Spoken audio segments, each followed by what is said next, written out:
So here we start with chapter 10, and 10.1 is circles and circumferences. First thing you will notice more than anything is the amount of new vocabulary we've got this time. Most of the words that you should have used before, circle, the centre, the radius, the diameter, and a chord.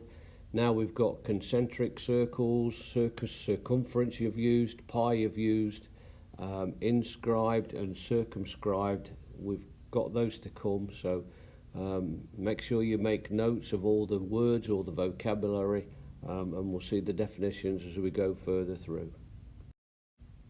And as you can see here, the segments of a circle, you really need to be remembering all these. The centre, it will either say centre C, or it gets a part of like a little target with a little dot in the middle of that C. It's just the abbreviation of it. And then all the names that you should have come up with since you've been at school. The centre, the diameter, well, the centre is C, the diameter is DE, the radius is CF, and the chord is AC. Once we get started from there, we will start picking up all the new definitions as we go along. Alright, so just the first few questions 1 through 4, basic information about what you know about it. Question number 1, name the circle.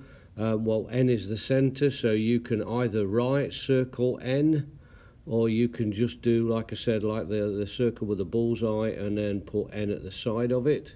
Looks like the word O on at the moment. And then question number 2, what is a chord? So 2A, the chord is, don't forget, a chord is a part that it's both sides of your circle but doesn't go through the centre, so your chord must be EF. Question 2B is the diameter. Well, you only need the two outside ones, so that would be DF. Question C, the radius would be CN.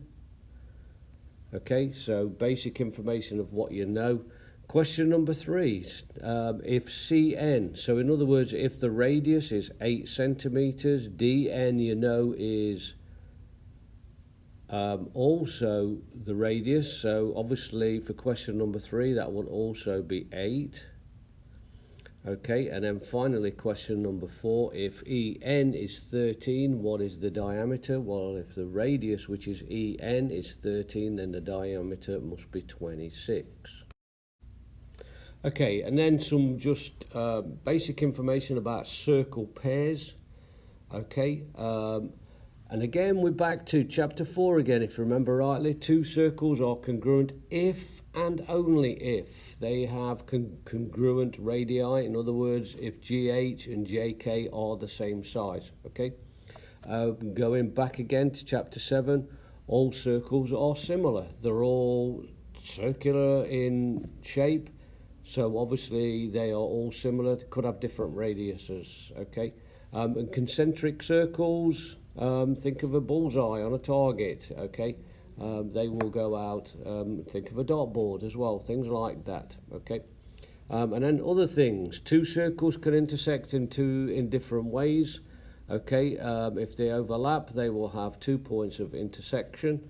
If they meet at a point, they will have one intersection. And don't forget something like concentric circles, or two circles that are not touching, have no point of intersection.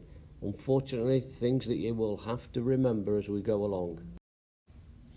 Now we're coming up against examples of the type that I dislike, because obviously, as I've often told you, I'm a visual learner.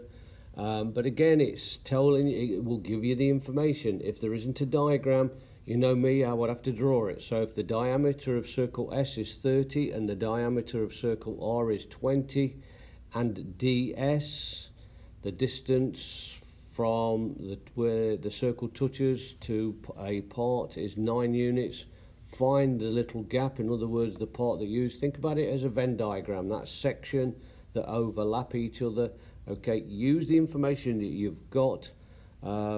Obviously you know that CD plus the 9 must make the radius, which is the 15. Rearrange it, substitute it, subtract it out, and you will finish up with CD is 6. You know me, struggle with things like that. Second thing, now let's move on a little bit. Circumference of a circle. Okay, and either of these will do. It depends which type of question you've got, but either C will equal pi d or C will equal 2 pi r. As you will know, 2 times the radius is the diameter. It's the same formula in a slightly different way. Okay, so let's have a look at what you've got. All right, this is part of example 3. You've got the diameters of circles A, B and C respectively, and their sizes, the diameters are 8 inches and 11 respectively. Find the measure. Well, FG is that distance from there to there. Okay, and what do we need to do? So let's have a look at what we've got. So the part that we don't want is whatever this distance is here, which is AF, and AF is part of the radius of circle A. Well, circle A is 8 inches, so at some point you know you're going to have to subtract 4, which is the radius. Okay, what do we know? Well, we do know that the circle B, which is virtually the diameter of circle B, FG is the diameter, subtract the radius of the other one. Well, if the diameter is 18 of circle B, so it's just 18 minus 4, which will give us 14 inches. Okay. Okay, so here's example 4. Now using the circumference of a circle. Okay, and it tells you, described on the left, it says in 2005, Roger Federer and Andre Agassi played tennis on the helipad at Burj Al Arab Hotel in the United Arab Emirates. The helipad is a diameter of 79 feet and is nearly 700 feet high. Okay, well, we're not interested in the height, we're only interested in the fact that the diameter is 79 feet. Okay, so again, now is where it fits in. You know you've got two formulas, the same formula in two different formats, pi d, 2 pi r. Well, you're given the diameter, so use pi d. If you are given the radius, use 2 pi r, but it's entirely up to you, it doesn't matter. Okay, the only thing going to substitute in is going to be your diameter, which is 79. You don't really need to simplify it by putting 79 pi, but you can do. And then use your calculator. Now, unless it tells you to use 3.14, always use the pi button on your calculator. Okay, and again, the question will tell you what sort of degree of accuracy, but as you can see here, they've gone to 2 decimal points or the hundredth.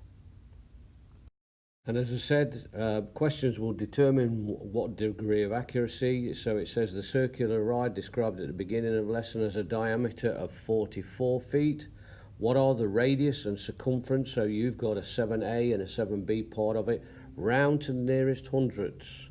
So let's have a look at 7a part, the radius, okay? You know the radius is half of the diameter, so just doing some basic mathematics, 44 divided by 2 will give you 22 feet, okay? So now you've got the radius and you've got the diameter, so it really doesn't matter which formula you use. But, and again, it's going back to that book that I've often said, and I know this 7a was a basic calculation, but if you've made a mistake in your calculation and you use that again in your next example, you're going to get that one wrong as well. So go back to what you've been given. You've been given that the diameter is 44 feet, so just put C equals pi d. Okay, you know the diameter is 44, so I'm just going to switch it around here. So it's 44 pi. And then again, use your calculator to come up with the correct answer to the nearest hundredth, which it asked for. Okay, so it's 138 feet, 138.23 feet. Okay, and that's rounded it up to the nearest 100th.